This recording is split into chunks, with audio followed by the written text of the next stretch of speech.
이데일리 인사이트로 바로 이어가겠습니다. 인사이트 본격적으로 시작하기 전에 중국 시장 어떻게 개장을 했는지 좀 체크를 하고 갈게요. 어제 중국 시장이 11월 LPR 금리를 동결했죠. 이러면서 어제는 장 출발할 때는 하락했다가 막판에는 결국에 홍콩 항생지수나 중국 상해지수 상승으로 거래를 마감했습니다. 오늘 출발 상황을 보면 어제 상승을 좀 반납하네요. 중국 상해종합지수는 약보합권 0.15% 하락하면서 출발을 했고 홍콩 항생지수도 어제 상승폭이 꽤나 나왔는데 오늘은 0.3% 가까이 조금 하락으로 출발하면서 어제 상승분을 조금 반납하고 토해내고 있는 양상입니다. 우리 시장도 코스닥 쪽에 좋지 않은 상황이고 일단은 전반적으로 오늘 시장은 조금 시장의 분위기, 방향성을 탐색하고 있습니다. 일본 니케이 지수도 낙폭이 꽤 크게 나오네요. 0.8% 가까이 하락세로 출발을 하면서 이어가고 있습니다. 자, 그러면 오늘은 또 어떤 이야기를 나눠볼까요? 한 단계 더, 한 걸음 깊이 들어가서 우리 시장이 어떻게 좀 바뀔 수 있을지, 개선될 수 있을지, 트럼프 2.0 시대에 어떤 대비책을 세워야 할지 더 자세하게 알아보도록 하겠습니다. 오늘은 이데일리 김정남 기자와 함께 이야기 나눠볼게요. 안녕하세요. 반갑습니다. 안녕하십니까. 네, 오랜만에 뵙습니다. 네. 기자님.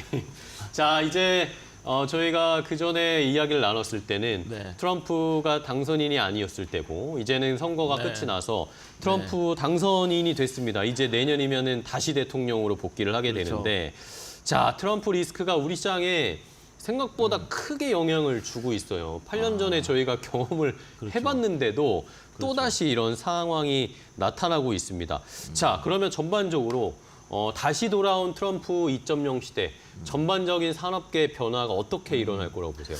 제가 산업계 변화를 간단하게만 좀 설명을 드리면 저도 이것 때문에 좀 그동안 생각을 많이 해봤는데 네네.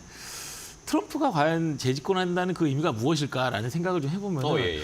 정말 여러 가지 많은 분석들이 이미 나왔죠. 그쵸. 이미 많이 나와가지고 이제 시청자분들도 많이 알고 계실 텐데 그냥 제가 이제 개인적으로 생각하기로는 영어 단어 중에 이제 오센틱이라는 단어가 있는데 정말 네. 그러니까 여러 가지 뜻이 있지만 그러니까 약간 뭔가 이렇게 순정의 그런 순수한 뭔가의 본질에 다가가는 그런 뜻이거든요. 이게 네. 그러니까 가장 어떻게 보면 진정한 어떤 순정의 미국의 가치를 추구하고자 하는 미국인들의 열망이 트럼프한테 드러난 거 아니냐 이런 생각이 드는데 제가 한 1년 반, 2년, 한 3년 좀 넘게 이제 특파원 생활을 미국에서 뉴욕에서 했었는데 그때 저도 저희 자녀들이 있으니까 이제 학교를 가면은 거기 저는 좀 놀랐던 게 네. 그러니까 소위 말하는 아메리카. 그러니까 엄마 아빠가 그냥 미국이 물론 역사가 짧지만 진짜 정말 그 미국인인 그런 사람이 거의 없었고요. 그러니까 대도시다 보니까 아무래도 그쵸, 예. 저희 같은 한국 아니면 유대인 그쵸. 이탈리아, 이집트, 중국, 일본 엄청 이렇게 사실은 미국이라기보다 약간 세계를 축약해 놓은 느낌. 그래서 그쵸. 뉴욕이나 LA 동부 서부 이런 데는 그래서 민주당 지지세가 강한 겁니다. 그런데 이제 미국 뉴욕주 쪽 북쪽으로 올라간다든가 아니면 이제 중부 평원 그쪽으로 텍사스 남부로 내려간다든가 이렇게 하면은 정말 그런 그 미국적인 가치를 계속 지금 가지고 있는 그런 분들이 사실 많이 있거든요. 거기가 이제 그런 데를 중심으로 공화당이 지지를 하고 있는 거고. 그쵸. 지금 트럼프가 얘기하는 게 사실은 마가라든가 메이크 아메리카 그레이트 어게인 이런 말도 있고 아메리칸 퍼스트란 말도 많이 하잖아요. 그쵸. 이런 말들이 사실은 그러니까 순수한 어떤 그러니까 외국인들 너무 많이 들어와서 하고 있지만 순수한 어떤 미국의 가치를 세우자. 근데 이거를 제가 오늘 쭉 말씀드린 산업계랑도 이어가 보면은 네. 사실은 요즘 같은 시대에 이제 기업의 국적을 따지는 게 저는 크게 의미가 없다고 그쵸, 보는데 또 어떻게 보면 파고 들어가 보면은 기업의 국적이 있을 수도 있는 거거든요. 왜냐하면 삼성전자는 한국 기업이라는 것이죠. 그쵸, 예. TSMC는 대만 기업이고. 그래서 다시 말해서 이제 미국 기업들, 그러니까 예를 들어 반도체로 한다면 인텔, 마이크론 같은 데가 있겠고, 퀄컴도 마찬가지고요. 애플 이런 데 있겠죠. 그런 곳들은 아마 그 전보다 좀 혜택을 좀 받을 여지가 좀 있다. 그에 반해 외국 기업들은 아무리 그 지역에 일자리를 늘리고, 그 GDP를 늘리고 해서 지역을 잘 살게 한다 그래도 그 전보다는 조금 인센티브를 덜 받을 가능성을 염두에 둬야 한다. 일단 그 정도로 지금 개괄적으로 좀 말씀드릴 수 있을 것 같습니다. 네. 자, 어쨌든 아메리카 퍼스트는 트럼프 당선인이 늘 외치던 이야기인데 아메리카 퍼스트에서 이제 아메리카 only로밖에 더 심해질 거다 그런 이야기들도 많은데 어쨌든 미국 기업을 우선해주고 더 지원해주는 것은 네. 기본적으로 우리가 깔고 가야 된다라고 생각을 그렇죠. 하시는 거네요. 그렇죠. 자 그렇다면은 이게 또 문제인 게 8년 전에는 트럼프만 왔습니다. 네, 트럼프만 왔는데 이번 그렇죠. 선거에서는 트럼프에다가 플러스 알파로 일론 머스크까지 같이 왔어요. 일론 머스크가 요즘에 뭐 미국에서도 내부에서 말이 많다던데 일론 머스크가 이 정도까지 뭔가 결정하고 개입해도 괜찮은 거냐 이런 이야기들도 좀 나오는 것 같더라고요. 일론 머스크가 어쨌든 트럼프에게 엄청나게 지원을 해줬고 트럼프도 일론 머스크도 여기서 뭔가 얻으려는 게 있는 것 같고 자, 이 상황은 어떻게 보세요? 어떻게 보면 산업계 입장에서는 이게 더 중요할 수도 있습니다. 이게 그렇죠. 미국을 상징하는 여러 가지들이 있잖아요. 정말 미국을 상징하는 것들이 많은데 저는 그 중에 하나가 빅테크라고 보거든요. 지금 물론 애플이 지금 그러니까 시총 1위로 있지만 가장 미국적인 빅테크, 그러니까 가장 미국적인 기술 기업인은 누구냐면 저는 머스크라고 봅니다. 네네. 이미 뭐 브로맨스 뭐 이런 거는 보도가 많이 네. 나왔으니까 뭐 따로 말씀 안 드리겠고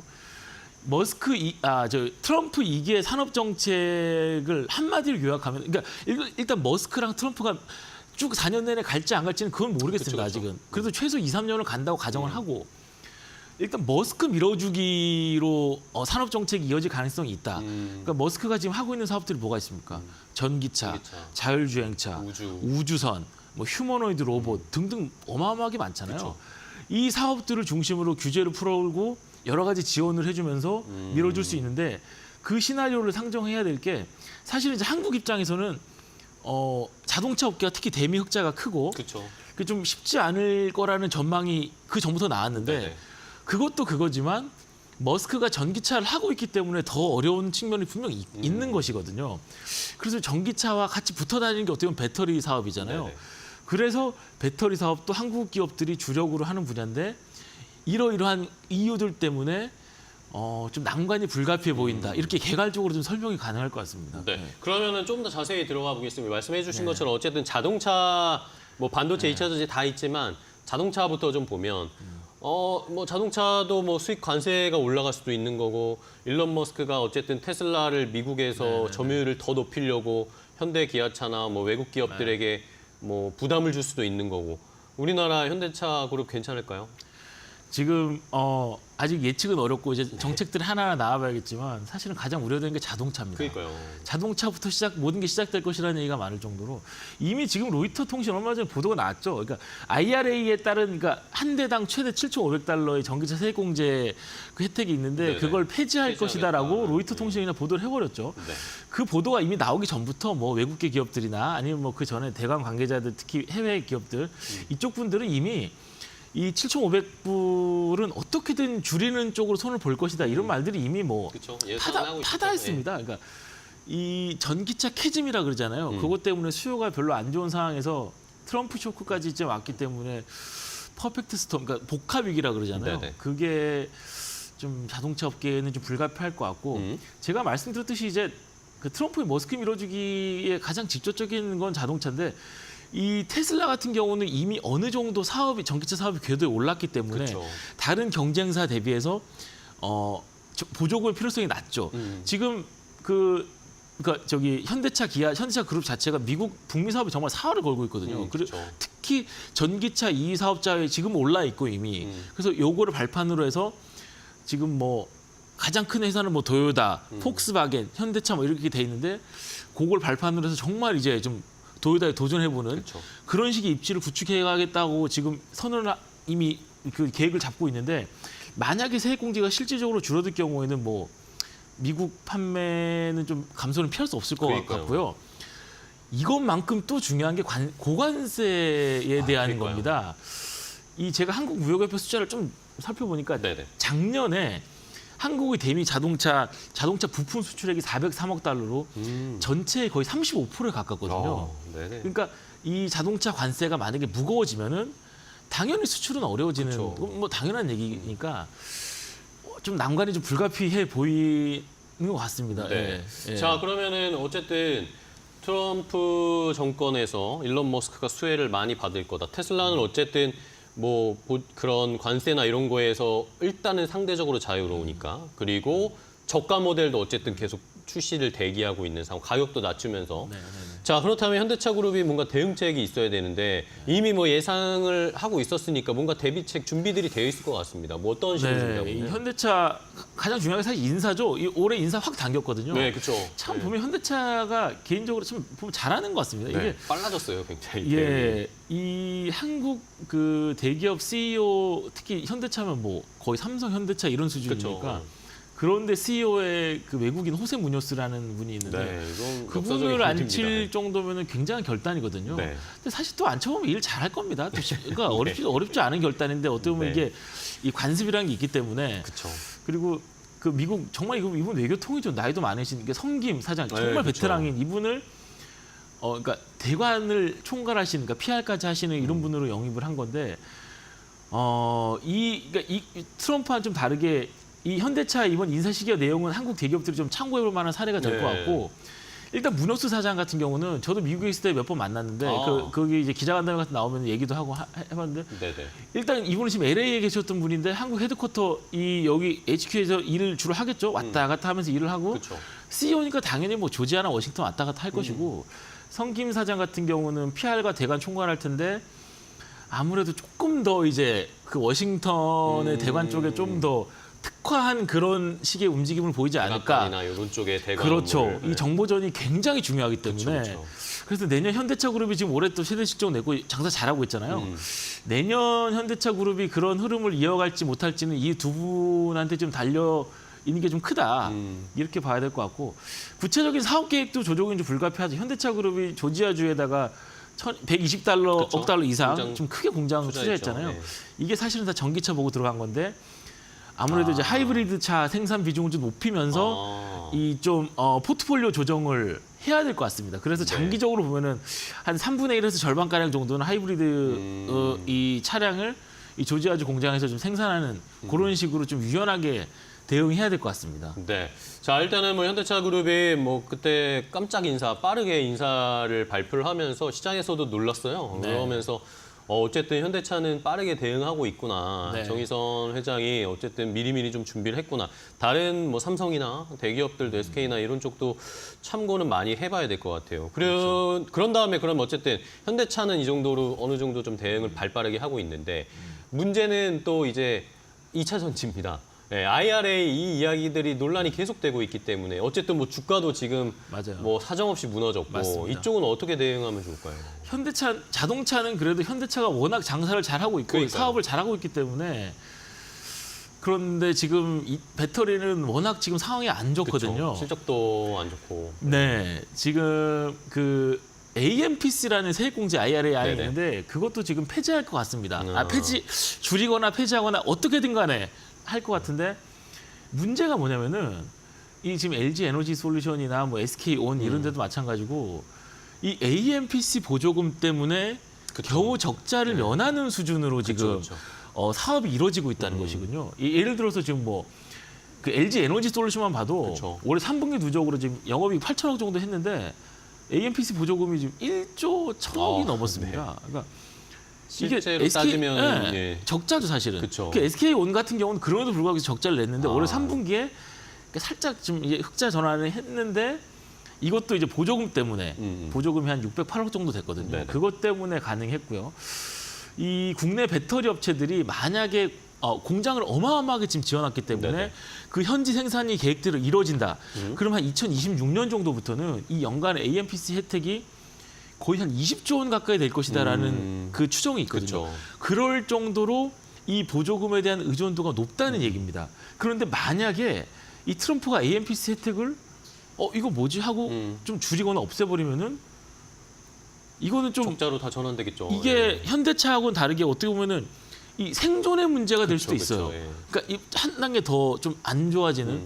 그러니까 지금부터 그 배터리 업체들은 생존 게임을 해야 될 수도 있다는 그런 가정을 하고 들어가야 되거든요. 지금 아까도 말씀드렸듯이 전기차 캐즘도 그대로 지금 직격탄 받고 있고, 이 만약에 이런 트러플 쇼크 이런 거 겹치면은 배터리 업체들은 정말 좀 쉽지 않을 수 있다. 내년 같은 경우는 무너지거나 뭐 재편되거나 몇몇 기업만 살아남거나 이런 분위기가 될 수도 있겠죠. 이미 별로 안 좋은데 네. 좀 특단의 대책을 좀 강구해야 될 상황이 올 수도 있다. 자구책을 마련해야 되는 상황이 올 수도 있다. 이렇게 좀 설명을 제가 드려야 될 것 같습니다. 네. 뭐 2차 전지 쪽은 어쩔 수 없을 것 같습니다. 너무 힘든 상황이라는 것을 이미 다 알고 있고 그게 주가에 반영되고 있는 거고요. 반도체도 봐야 되죠. 반도체도 뭐 칩스법 또 이야기 나옵니다. IRA 다음에 칩스법도 뭐 트럼프가 이거 좋아하지 않는 걸 이것도 확연하게 티를 냈잖아요. 이것도 참 문제인데 그러니까 이미 얘기했죠. 반도체 뭐라 그랬죠? 반도체법 정말 나쁘다. 뭐 네, 그러니까. 이게 정말 그러니까 아까 제가 기업에 실질적으로는 저는 국적이 없다 생각하지만 국적을 따질 수도 있다는 말이 이런 해외 기업들 특히 이런 그 미국이 바이든 때 많이 의존했던 이런 네. 기업들이 사실상 이제 타깃으로 돌아오고 있는 거거든요. 삼성전자 같은 경우는 텍사스 공장 지으면서 2030년까지 보조금 한 10조 정도. 잘 아시겠지. 이건 보도가 다 나간 거니까. 네네, 그렇죠. 근데 이게 저기 IRA도 마찬가지고 반도체법도 마찬가지고 잘 보셔야 되는 게 이 구조가 어떻게 돼 있냐면 네네. 제가 뭐 계약서를 보지 않았기 때문에 정확하게 모르겠지만 이 2030년까지 내 투자 진도가 나감에 따라서 이 진도에 맞춰서 보조금을 순차적으로. 주고 이런 식이거든요. 한 번에 다 주는 게 아니라. 그렇죠. 근데 이게 정확하게 트럼프 이게 맞물려 있는 겁니다. 네네. 근데 이 그러니까 트럼프 대통령이 만약 지금 당연히 바이든 정부하고 사인을 한 거니까 이 트럼프 대통령이 딱 봤을 때 이거 좀 이상하다. 돈을 왜 이렇게 많이 주냐. 이거 왜 여기 뭐 예를 들어 마이크론이나 인텔도 줘야 되는데 이거 왜 많이 주지? 퀄컴도 줘야 되는데 이렇게 나와 버리면은 만약에 이거를 기업 대 기업의 계약이다. 그러면 소송으로 법적 대응으로 가능하죠. 소송으로 가는 거죠. 옛날에 삼성이 애플하고도 몇 년 동안 싸운 전례도 있고 소송으로 가는 건데 현실적으로 봤을 때 미국 행정부를 상대로 한 법적 대응, 특히 지금 트럼프니까 네. 이거는 제가 이 많은 기업분들하고 얘기 많이 해봤지만 그거는 사실상 현실적으로 쉽지 않습니다. 엄청난 부담이죠. 현실적으로 쉽지 않아요. 네. 그거는 정말로. 그러니까 그래서 사실은 기업분들이 보조금 얘기가 나오면은 할 수 있는 게 우리는 없다. 그러니까 예의주시라는 말밖에 없다. 이런 얘기를 하는 거예요. 근데 이 지금 보면은 이제 미국의 인텔도 별로 안 좋고 뭐 마이크론도 이제 안 좋고 하다 보니까 이 삼성전자나 뭐 SK하이닉스가 약간의 그런 바이든 때보다는 좀 혜택을 덜 받을 수 있다라는 시나리오를 상정해 놓고 움직여야 되겠다 하는 이것도 어떻게 보면 똑같은 배터리나 전기차와 똑같은 이렇게 얘기라고 봐도 될 것 같습니다. 네. 자, 이러면서 뭐 TSMC는 지금 뭐 막차 타서 바이든 정부 끝나기 전에 칩스법으로 보조금 뭐 세액공제 혜택 받고 일단은 막차를 탔는데 우리 뭐 삼성전자나 이쪽은 받을 수 있을지도 모르겠고 일단 여기에 이게 또 다 정책에 다 바뀔 수도 있는 상황이고 이런 것들을 보면은 쉽지 않습니다. 뭐 여러 가지 자동차, 반도체, 2차 전지 다 어려운 상황인데 자 그러면은 마지막으로 이걸 그러면 저희가 어떻게 대비를 해야 될지가 가장 중요할 것 같아요. 지금 말씀해 주신 거 현대차처럼 뭔가 대관이나 인사로 풀어나가야 될지 아니면 뭔가 이 정책적인 면을 포트폴리오를 수정하면서 사업을 재편해야 될지 아니면 정말 아직까지는 뭐 아무것도 결정된 게 없으니까 트럼프 취임할 때까지 그냥 넋놓고 기다려야 되는 건지 어떤 대책을 기업들이나 우리 산업계나 정부가 취해야 될까요? 일단은 정보전이 가장 중요합니다. 워싱턴 대관, 워싱턴 정보전이 지금 굉장히 제가 안 그래도 지금 얼마 전에 저희 신문에 보도 나갔지만 게리 허프하우라는 그 예전에 재무부 차관보 출신이고 이쪽이 굉장히 밝은 분이거든요. 국제무역이나. 이분은 지금 그 피터슨 경제연구소라고 이제 거기 PIA 선임연구위원으로 일하고 계신데 제가 뭐 미국에 있을 때도 좀 여러 번 물어본 적도 있고 했는데 얼마 전에 대한상에 와가지고 제가 한번 여러 가지 뭐 물어보다가 이렇게 인터뷰를 했는데 그분이 그냥 딱 그 얘기 하더라고요. 워싱턴 게임 잘해야 돼. 워싱턴 게임 대관을 잘해야 된다. 그리고 지금 죄송합니다. 네네. 미국이 원래 산업 정책의 그 화두가 보조금이다. 사실 이렇게 미국이 이렇게 보조금 많이 주는 나라가 아니었거든요. 근데 갑자기 제조업을 키우면서 보조금을 굉장히 많이 주고 있는데 한국 기업들이 강한 산업이 있잖아요. 전기차, 배터리, 반도체 다 해당되는 거거든요. 그러니까 이 주력 산업들이 워싱턴 정보전에서 뒤처지면은 제가 아까 말씀드렸듯이 정말 좀 어려워질 수 있는 그런 상황이다. 이런 말씀을 꼭 드리고 싶고 이게 기업만 할 수 있는 게 아닙니다. 그렇죠. 이 정부 외교력이 정말 필요한 것이고 아무래도 기업들만 홀로 뛰는 것은 한계가 있거든요. 그러다 보니까 워싱턴에서 정보전을 벌이고 있는 기업들을 정부가 적극 도와서 특히나 트럼프 1기 때 이를 경험한 외교관들이 많이 있잖아요. 그쵸. 이들을 적극 활용하고 지금 대한상해에서 상금 부회장하는 그 박일준 부회장이라는 분도 계신데 뭐 제 실명 거론해서 뭐 괜찮겠지만 네네. 그분도 산자부 차관 출신이고 하는데 크게 우리 1기 때 해본 사람도 있으니까 그쵸. 경험이 있으니까 그리고 크게 예측 불가능하지 않을 거다. 이런 식으로 얘기하는 사람들 많이 있거든요. 그럼 실제로 말만 할 게 아니라 실제로 몸으로 그쵸. 기업들을 도와줘야 될 것 같고 연결해주고. 예. 그 얼마 전에 이게 대외경제정치연구원 보고서를 보니까 트럼프 당선인이 또 1기 때 우리 경험이 있으니까 이제 협상의 여지를 남겨두는 그런 식의 전략을 또 잘하다 네, 보니까 그 전에 한국의 좀 우호적인 이미지를 분위기를 좀 만드는 게 필요하다. 그렇게 설명을 하더라고요. 이것 또한 마찬가지입니다. 거기서 대관 이제 의회 담당자들 행정부를 좀 만나기는 어려울 수 있지만 그런 실력자들을 만나면서 한국이 이러이러한 상황이고 그러게 미국도 도움되고 서로 윈윈할 수 있다는 걸 적극적으로 어필해야 될 것 같다. 이렇게 생각됩니다. 네, 알겠습니다. 자, 결국에는 뭐 이게 휴민트 정보 싸움, 사람과 사람과의 관계 이런 식으로 풀어나가야 되는 해결책이 굉장히 중요하네. 뭐 이러면서 뭐 요즘에도 재계에서 그런 기사들 많이 나오는 김승현 회장이 직접 나오셨죠. 네, 직접 이제 일선으로 나왔고 뭐 정영진 신세계 회장도 뭐 이 트럼프 아들이랑 트럼프 주니어랑 친구분 관계가 있다. 뭐 이런 식으로 지금 휴민트 싸움이 굉장히 펼쳐지고 있는데 네. 정부 쪽에서도 뭐 이런 산업계를 위해서 이런 정책이나 관계 형성이 굉장히 필요하다라는 것을 저희도 한번 어필을 해봐야 할 것 같습니다.